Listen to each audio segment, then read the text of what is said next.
बहुत सारे मीडिया वाले बोल रहे हैं कि अगर हाई कोर्ट या सुप्रीम कोर्ट के खिलाफ हम लोग इस डिसीजन के बारे में बात करेंगे तो ये कंटेम्प्ट ऑफ कोर्ट होगा बोल के। लेकिन contempt of court act 1971 section 5 clearly बोलता है कि फेयर वे में अगर हम लोग कोर्ट का डिसीजन को क्रिटिसाइज़ करेंगे तो वो कंटेम्प्ट ऑफ कोर्ट नहीं होगा, क्योंकि यहाँ पर वो जो बच्चियों का जो कॉन्स्टिट्यूशनल राइट है उसको हम लोग डिमांड कर लेकर हैं, तो इससे कंटेम्प्ट ऑफ कोर्ट नहीं हो सकता। वो सिर्फ कंप्लेंट देकर हैं, अभी तक कोई भी एफआईआर या कोई भी केस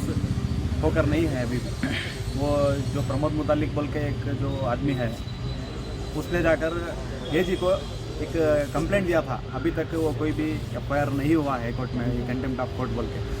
और कोई भी स्टेशन में भी हमारे खिलाफ कोई भी एक केस दर्ज नहीं हुआ है।